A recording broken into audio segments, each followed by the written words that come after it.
fallout, smoke, women crying for their sons because their sons are not, Romans killing riotous groups that are rising up.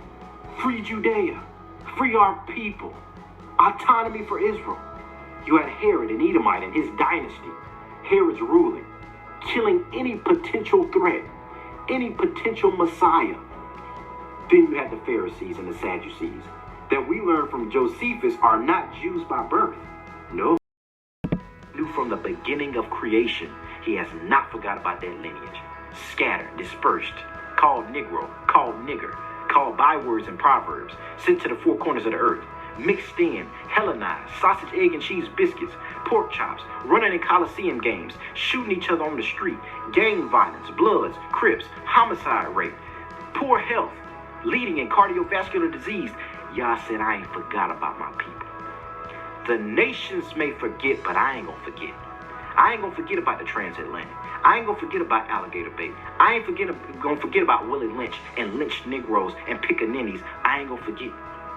And that's the power of a living God that took a book that was always ours and made the enemy think, oh, this is for everybody.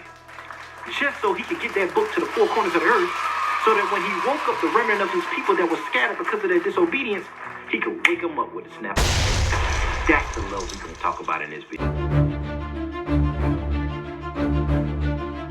What's up, Easy Dynasty?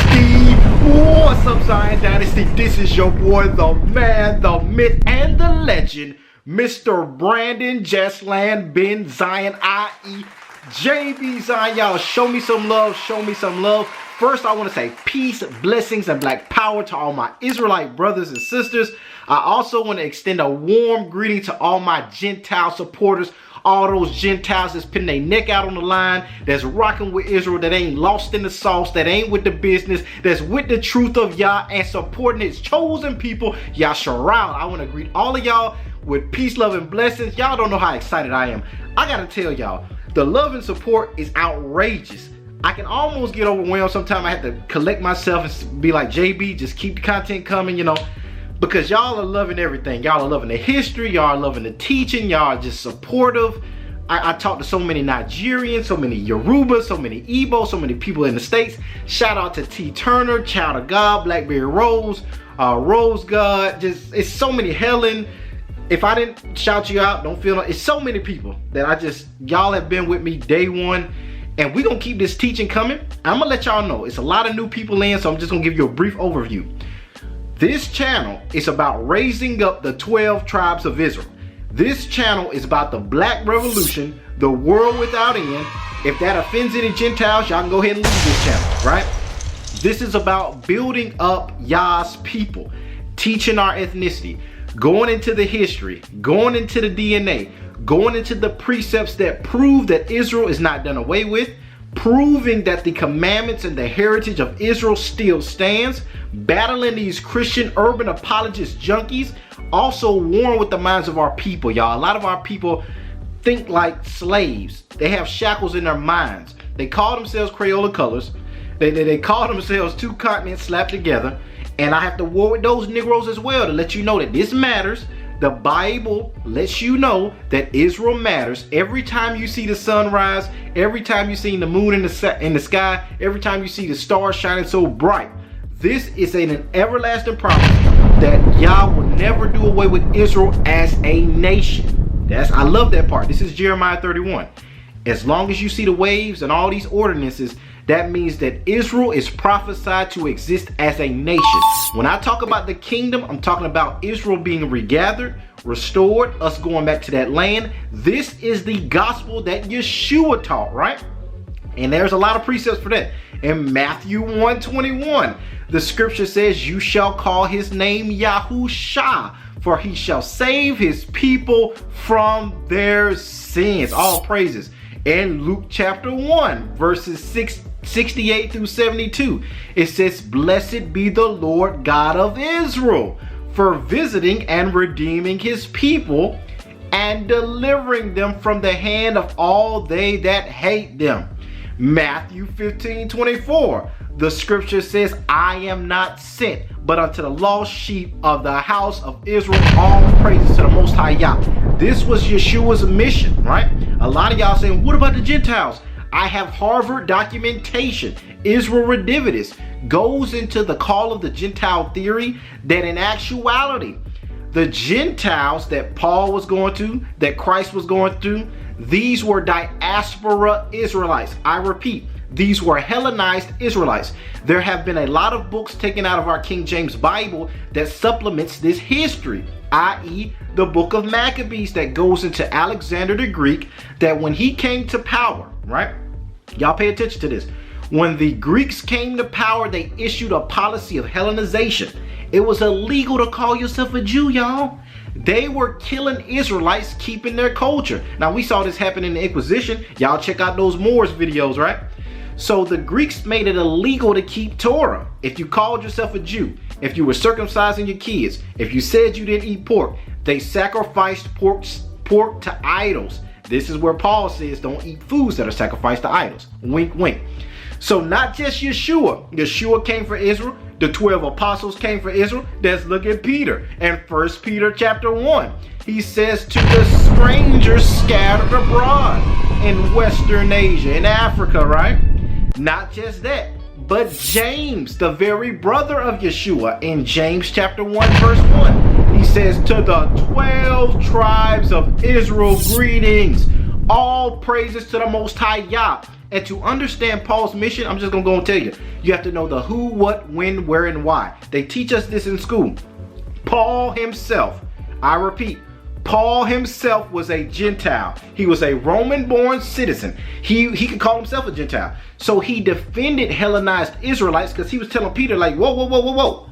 Yeshua died for all of us. His blood is to cover all the 12 tribes. Just because y'all know who you are and you living in the land and y'all Jews, you practice Judaism and you keep the laws, there are Israelites that had been mixed in, Hellenized, and I have a heart for those people, right? That's what Paul was telling Peter. He said this is the heart that Yeshua had. He wanted to go to the lost sheep. Let's show that in John chapter 7 verse 35.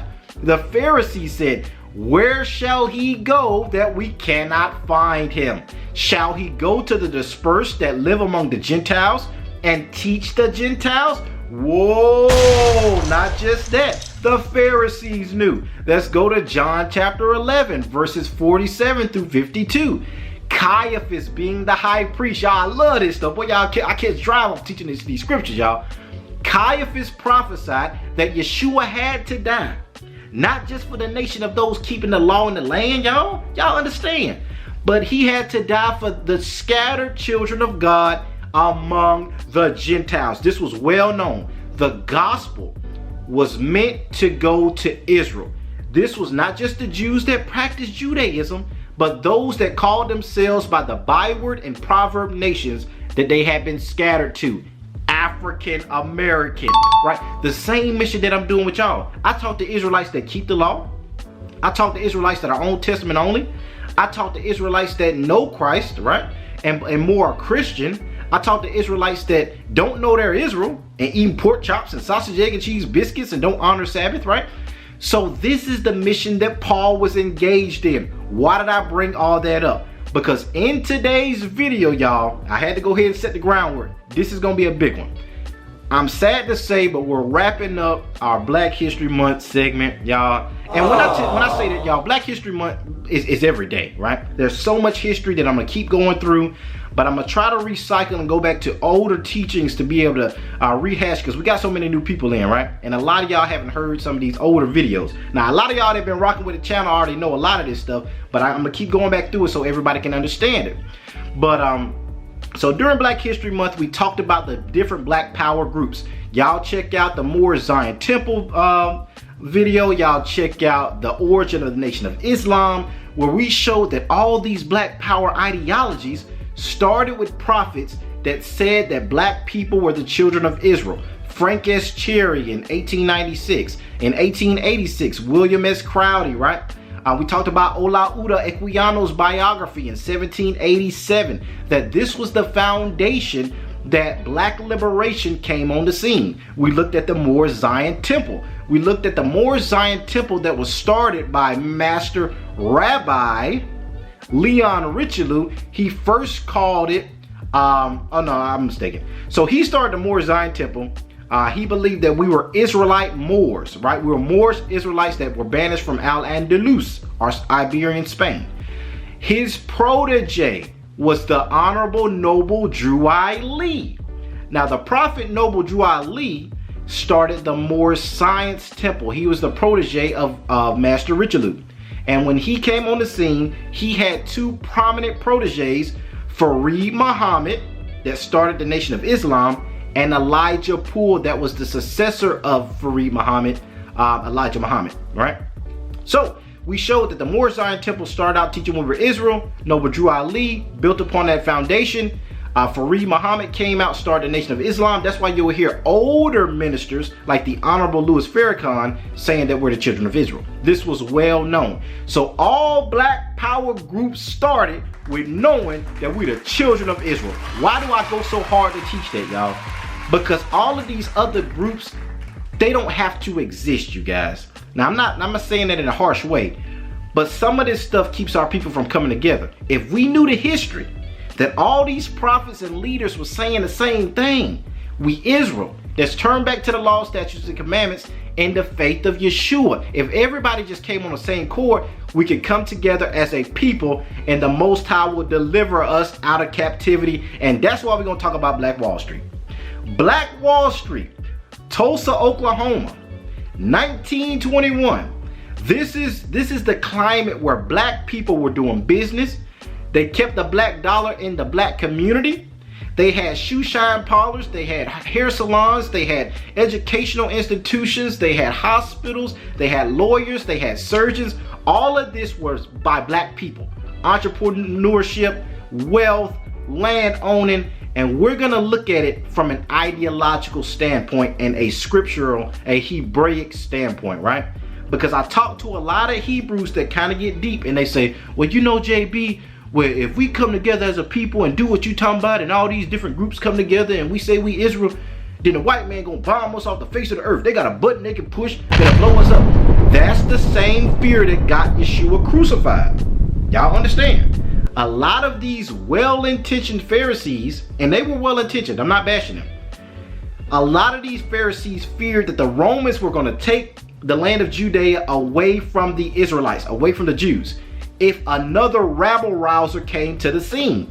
Y'all gotta understand the history. You had a lot of zealots, you had a lot of Sakari, you had a lot of militant Israelites that were saying, man, we're gonna rise up, we're gonna take our land back, we're gonna fight against these Romans, because the kingdom is for our people. The kingdom is Israel being free and autonomous, which is true, but Rome would come in and suppress a lot of these groups. So you had the religious leaders that a lot of them were not Israelites by blood. Y'all check out Josephus, I did a video on it. A lot of these were actually Edomites, a lot of these Pharisees. Even Herod was an Edomite. So they didn't have the heart of the people really in them. And they were afraid more for keeping their glory and keeping their status and keeping their little positions of power than actually delivering the people. So when I hear Israelites saying that, man, we need to play it safe, there's two different ideologies. You have the integration, Dr. King kind of philosophy, and you have the segregation. Marcus Garvey, back to Africa, right?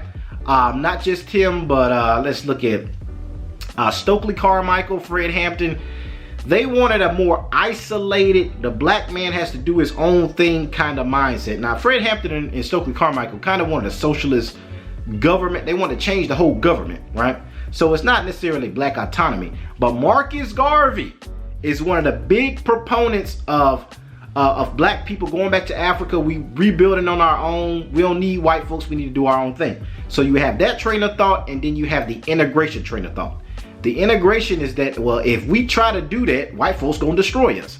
But if we play it smart, like some of our Sephardic Jewish brothers did, integrate the system, play the game, be all poised and polished, we can be raised up, right? Like Joseph was in Egypt, like Daniel was in Babylon, that same kind of mindset.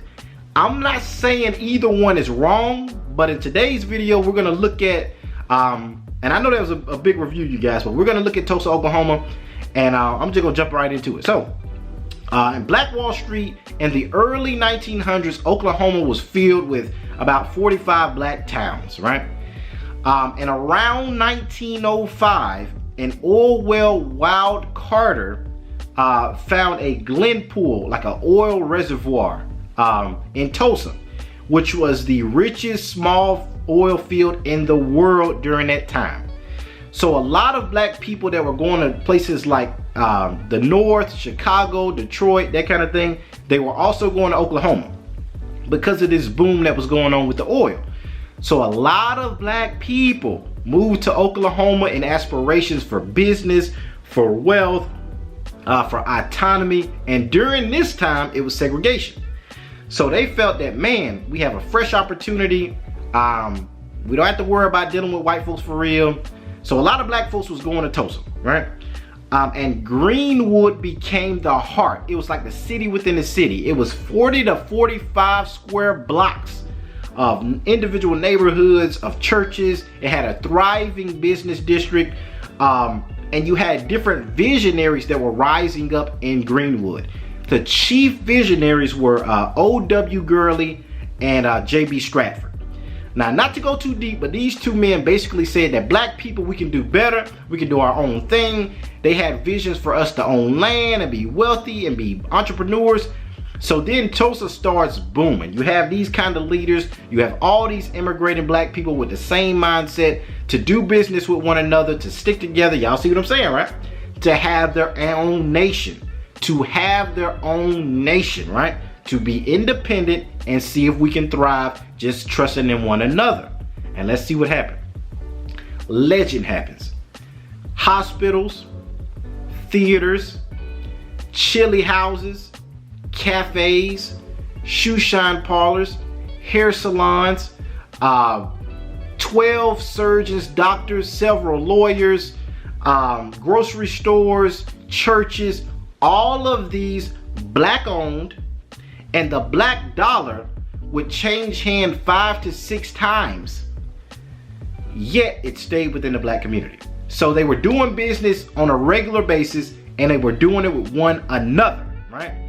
So I'm gonna show you guys some clips from some documentaries off the History Channel that kind of gives you a brief overview of this information, but that's just a brief synopsis, right? And then we're gonna come back to it and see what happened, right? All praise. Black towns and municipalities. It was capital of black self-determination. Black people came for the same reason as whites, for new possibility. They saw in Tulsa an opportunity for business. Greenwood itself is an area of nearly 40 square blocks, with individual neighborhoods, individual churches that have their own parishes. About 40 to 45 blocks of a residential community with a business district. Greenwood community was staked out by a fellow named O.W. Gurley, who really is the father of the Greenwood district and established the first business there in 1906. Gurley was a very community-focused, visionary leader who saw in Greenwood, the promise of creating a community where black people could flourish. O.W. Gurley and J.B. Stratford, they worked together and they had a specific intent to make African Americans wealthy, landowners, entrepreneurs. They both knew what the state of Oklahoma was offering. They knew that they needed to be very intentful in creating Greenwood. These were members of a black community who were showing black people that a new world was possible. They were a sign and a symbol to black communities about all of the wonderful things that we could be. You have all sorts of businesses in Greenwood. You have everything from funeral parlors to theaters, a hotel. There's a public library, a black library. There are chili houses, cafes, restaurants. There's just everything there. There were a dozen surgeons and doctors. There were several lawyers. There was a black-owned photography studio. There are black working people, and they're not working necessarily in oil, but they're working in all sorts of businesses that are supporting the oil boom. Greenwood was a community of necessity. It was a segregated enclave. Black folks couldn't apply their trades or purchase goods and services in the larger white community, so they created their own economy. That economy became successful because black folks did business with one another and kept dollars largely in the black community. What happens in Greenwood is that segregation, which is not necessarily desired, segregation actually enables black businesses to thrive, black professionals to thrive. It was a district where, in fact, money, dollars, could turn over 5 or 6 times. In Greenwood, you could, as a black person, you could advance. And you had a number of individuals in the community that were prospering because of the success of Greenwood. Booker T. Washington coined the phrase Greenwood as the Black Wall Street, or the Negro Wall Street of America. All praises to the Most High Yah. So glory to the Most High. Y'all, I hope you were moved by that. So this is amazing. Our people were thriving. We had all these businesses. Booker T. Washington was the individual that coined Tulsa, Oklahoma, Black Wall Street. He called it Negro Wall Street. Y'all check out those videos on the word Negro. The definition and the history of the word Negro is Spanish, dating back to 1555. It was Spanish because the Spanish people banished us as a people. Banished the Yaya Negro, Sephardic Israelites, the Moors into Africa, and they had a monopoly on slave trade. You had to go through Seville to get a license. You had to go to Spain to get a license to be able to trade, to be able to get these slaves, right? So we were property of Spain, really. That's why the word Negro is Spanish. So Booker T. Washington calls Black Wall Street Negro Wall Street. So everything's going good, but around 1919, nationwide, there were a lot of riots, y'all. There was a lot of chaos going on. There was a lot of terror that started. And I know y'all saw in the thumbnail, Black Wall Street and what is about to happen to Black Wall Street was the first act of terrorism against United States citizens, and it happened against her own people, inflicted by the United States. Right? They don't talk about this. But what happened was around 1919, you have a lot of different terrorist acts that are going on targeting black, successful, progressive cities. Your Chicago, Detroit, that kind of thing. And the cradle, the tinderbox, if you will, for all of this black achievement advance was Black Wall Street, was Black Tulsa. Because a lot of white people were envious and jealous of the idea that our people could do so well without any other influence, without kissing any other people's booty, but sticking together as a nation, loving each other after one heart, and doing business and trusting in the stock of your own people, right? So a lot of the nations were envious of this thing and began to do different terrorist acts throughout the nation. And they targeted Tulsa most of all because Tulsa was the cradle of the Black Confederacy, right? So what happened was in 1921, I'm gonna let you guys watch some of this clip where it kind of goes through it. But we see this incident where this black young man, it gets on this elevator with this white woman. Y'all gotta keep it real. If I get on the elevator and it's just me and some white woman eating, no, especially the younger they is, I'm getting off that mug. Y'all know y'all seen Blackish, right? Because some weird, deep stuff starts to happen, right? So y'all, let's check that out. The story of the deadliest race massacre in American history begins with two individuals, Dick Rowland and Sarah Page.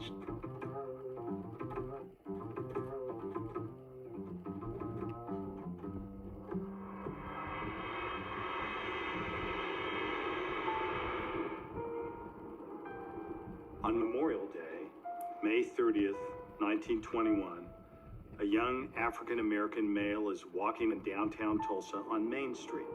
His name is Dick Rowland. He dropped out of Booker T. Washington High School, where he's a football player, to take a job shining shoes downtown. But he worked in a white patronized shoe shine parlor where there were no toilet facilities for African Americans. So the white owner of the parlor arranged it so his African American employees would walk down Main Street, go to the Drexel building, ride the elevator to the 4th floor where there was a colored bathroom. And the elevator operator in the Drexel building was a young white teenager named Sarah Page. Sarah Page is manually operating the elevator. Something happens that caused the elevator to jerk or to lurch, and Dick Rowland bumped into Sarah Page. She began to scream. Dick Rowland, frightened, ran from the elevator. We don't know exactly what happened, but we know something happened. Summary of that thing. Basically, black dude gets on the elevator because he has to go to a whole nother building to use the bathroom. He's working for this white guy. The white guy makes him go across the street, go into a building, to get on the elevator just to go to a colored only restroom, which is crazy. And something happens on the elevator while he's on there with this white woman named, let me make sure I get it right. What was her name? Sarah Page. So the elevator jerks or something like that, and he bumps into her. And she screams, she gets startled, she's shaking up. Oh, the black man touched me, kind of thing. And she goes to the police, and they kind of console her, and that kind of, or she goes to the clerk of the building they're in, and he kind of consoles her. He calls the police. The police later arrest, I believe the brother's name is Dick Rowland, and we think that's the end of it until, now this is the weird thing, every day mobs of white people start coming outside the precinct where they're housing Dick Rowland. And first it's like 50 of them, and then it's like 100, and then it's like 200. So then our black brothers of Tulsa start coming down there and start watching. We start trying to figure out what's going on. They trying to lynch a nigga. This is some kind of dog whistle for them to justify doing some shiesty stuff, right? So over time, there's a meeting of the minds, right? Now the Tulsa Star, which you guys saw in the clip, was the first black-owned newspaper publishing of the state of Oklahoma, the Tulsa Star. And it allowed black people to put out a different narrative, right? To show black people's achievements, advancements, promote different businesses, right? Because you didn't have anything like that. You had other newspapers, but they mainly, when they showed our people, it was about the crime like they do today. It was about the negativity, right? So you had people like A.J. Smitherman, and you had O.W. Gurley, and you had J.B. Stratford. So they kind of met together and said, what do we need to do about our brother that's locked up and they trying to lynch this brother, right? So they take a bunch of World War I veteran Negroes and they arm themselves and they go to the precinct and they kind of just watch these white boys. And this is where things go to hell. The white people get electrified and it goes from 50, 100, 200, 600, 2,000 white people galvanized in Tulsa. And they just kind of watching. And they kind of walking up to black people and saying, what you got that gun for, boy? And they're trying to put this fear out there. And you can feel the tense environment, like something finna pop off. Somebody finna die, right? So, long story short, the history documentary goes into how a shot is fired against a black guy. And then just crazy stuff start happening. And more mobs of white people from different areas in the nation start coming to support what's going on. Now the craziest thing is the History Channel didn't go into the part where the United States government got involved. The darkest part is, as tensions escalated, the United States government got involved. But they flew helicopters and dropped bombs on Tulsa Black Wall Street in Greenwood on the 40 to 45 square block business district. And this is the part that I have not heard people deal with. The United States dropped bombs on her own citizens. This is the first act of terrorism, right? And it's crazy, y'all, because the United States declared war against her own. All because black people were able to thrive, come together, do business, and they made segregation their own thing. So now, y'all, it's a lot of Israelites that you will hear say stuff like, well, Dr. King, you know, it's scriptures about the prophets that say they dreamed of dream. This is what I'm gonna say about that, y'all. None of these prophets and leaders had it all together. None of them had the whole picture, if you will. Malcolm didn't have everything. Nelson Mandela, Elijah Muhammad, and these folks, none of them understood the whole revelation.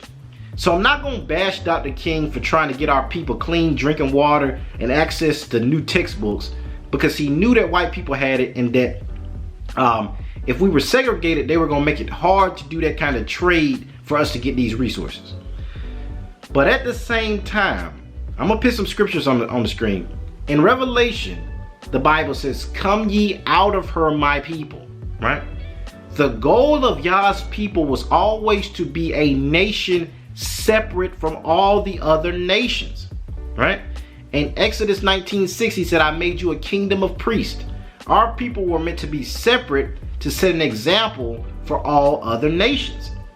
In the book of Deuteronomy, verse 7, verse 6, he says that I have set you above all the other nations, right? For the purpose of showing the nations how to live. So even when our people were in captivity in Egypt, Goshen was where our people were, and Goshen didn't get hit with the plagues. Goshen had light when Egypt was plagued with darkness. Goshen was instructed to keep the Passover feast that protected their firstborn, so our people had to keep the law, statutes, commandments, to be a sign of our separate nature from the other nations.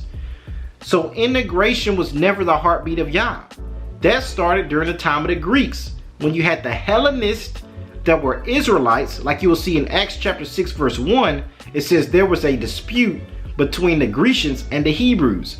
If you look at that word Grecians in the Greek, it's actually Hellenist. So that's where you got to know the Greek concordance to understand that, wait, it wasn't Greeks like white Greeks versus Hebrew Israelites. It was Hebrew Israelites that loved the Greek culture better than their own culture that were beefing with Hebrews that kept the law. This is what the dispute was between Paul and Peter. The whole Jew and Gentile misconception, y'all, is that Paul went to a whole nother people.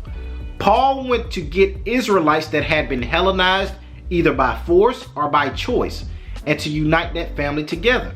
Why do I say all of this? Because the purpose of God is to regather his people, unite his people, and we be separate from these other nations, y'all. So even in captivity, we should be striving for that thing. Now, when I say that, can the Most High take one of us and allow him to be raised up in Babylon and white folks love him and that kind of thing and get us some rights? Maybe. The Most High can do anything. He used Esther like that. He used Daniel like that. He used Joseph like that. So it's possible. But for us to forsake who we are to blend in and go mainstream, that has never been Yah's heart. It's like even with the channel, y'all. I'm making my effort to let y'all know I'm an Israelite. I believe in the commandments, our heritage, our Torah, and the faith of Yeshua. We should have non-negotiables. That right there is non-negotiable, right?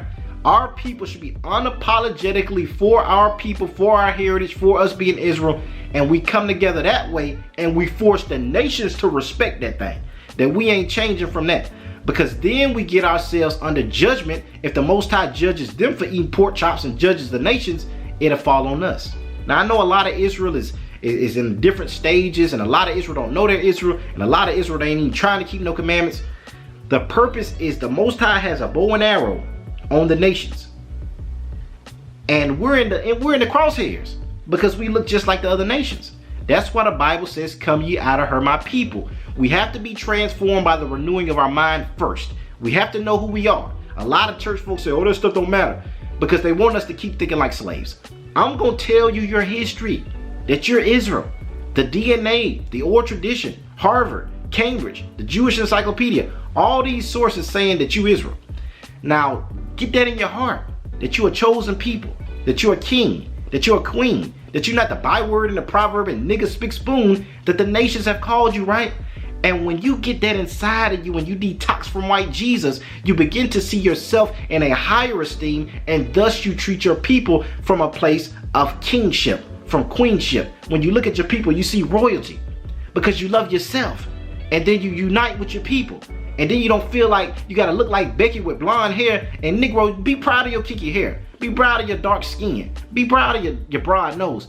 I'm telling y'all, the Most High meant us to take pride in who we are and in our heritage and come together and stop trying to be like these other nations. Now, I'm going to deal with the part that a lot of y'all are thinking. Well, JB, you know white folks did bomb them for that. Look at that. They bombed them. Just like they went to war against Judah Maccabee and them when they was keeping the Sabbath, because they knew them niggas was coming together to keep the Sabbath. That's where the fear said. And then this is what I'm gonna tell y'all. Yes, they did bomb our people for doing that. But should we strive for it? I believe that. Now, I'm gonna leave a question out there. Y'all share your thoughts in the comments. But what I'm saying is we shouldn't allow these things to put fear in us. Because if you scared already, you done lost already. If you go into the battle saying, oh, the white man gonna come get us if we come together. Well, nigga, you might get the whole nation killed.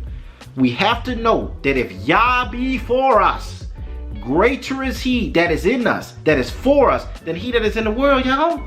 The Most High opened up waters for Israel. And had them niggas on there go Hamite Egyptians on chariots get swallowed up in the sea because they were chasing after God's royalty, his heritage, his bride, right? So that's the mind we need to have, Israel. A lot of stuff that our people do and they shuck and jive and tap dances because they scared, y'all. And I'm not bashing my people. A lot of our people, we have a lot. You can look at the natural and you should be scared, because if you look at the natural, white folks done some messed up stuff, alligator bait and all kinds of chaos, right? But we have to know that Yah is with us, and that when we're keeping our the statutes, the laws, the commandments, and the faith of Yeshua, he fights for us. And when Yah fights for us, there ain't nothing Satan or the nations can do. So with that, y'all, I hope you got something from that. We got to come together. I like Black Wall Street because it shows us the move. This is how Zion needs to operate. We need to do business with one another. You need to trust in your own folks. You need to come together, go natural, do all of that. Eat right, better yourself. All of this, y'all, we need to come together, and we need to come out of Babylon and turn back to who we are, Israel, and keeping the law, statutes, and commandments. So with that, y'all, I love you guys with the love of Messiah.